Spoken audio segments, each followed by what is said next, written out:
Sa Barangay Hall, naglingkod si Kapitan Jolito samtang nag-review sa mga reklamo o petisyon sa komunidad. Pipila ka residente ang nagpaabot sa ilang mga pangutana. Misulod si Earl Ugmay nga suko nga nagkuyog dala ang ilang reklamo. Pero hindi na lang. Buntag ka, natang i-complain ka ba? Amo sa ingan mga sa Brelwag, baka maglaway sa basura sa mong likod sa mong balay? Saan na ka? Hindi na mga yoy. Oo ka, isang pagkadaan ako yung mag-impyo, wala gyapon pa mga problema kasi di maghapon pang labay. Saan na namo? Dito, usa ka responsable nga leader, ipaminaw sa sumbong ni Earl Ugmay. Nagdesisyon siyang paminawan ang duha ka bahin sa istorya. Salamat sa inyo mga sumbong. Importante kayo nga masolbad nato ni problema ha. Sekretary, palikog tawag ni Brian.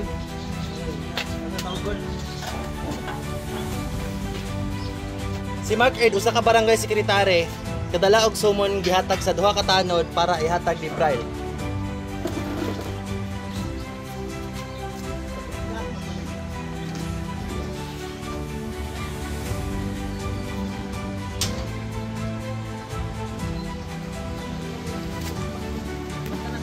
Dugay-dugay. Ang ato na si Brian padulong sa Barangay Hall kauban ang duha ka tanod para isulti ang iyang problema kabahin aning problema ha. Buntag ka. Buntag, Brian. Anong tawag mo? Anayin reklamo, Brian, nga patatad ako ng kaglapay ng basura. Wala ka po eh. Kung sa'yo wala nga namin naka-witness ni mo, Brian. Sakto ng game mo.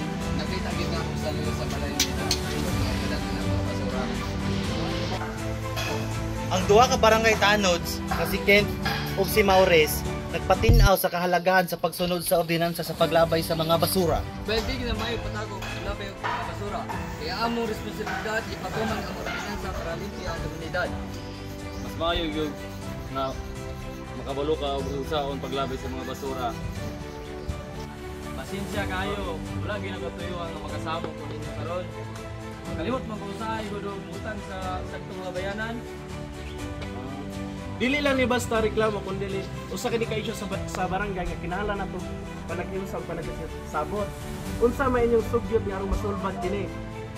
Danlo, usa ka youth leader miduol sa kapitan para misulti tungod sa iyang bahin sa problema.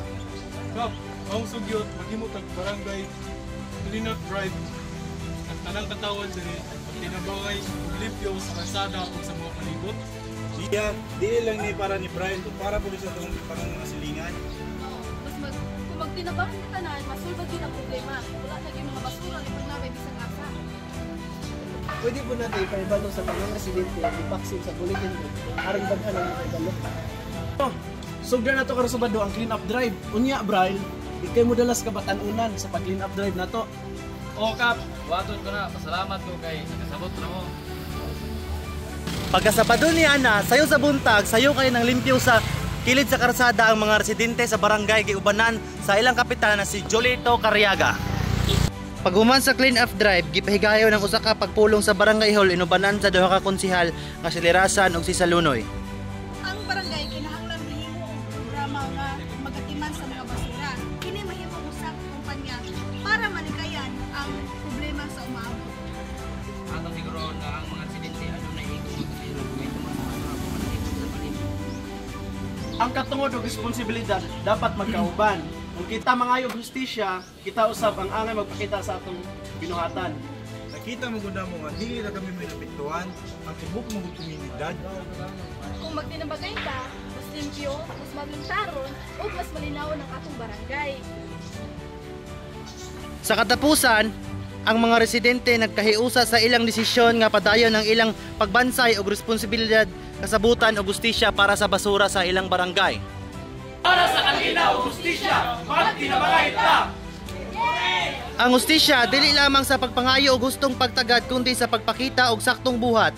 Ang kalinaw ug kaayuhan sa komunidad nagasugod sa atong kaugalingon kung magtinabangay kita, mas lig-on ang barangay ug mas malungtaron ang atong kaugmaon.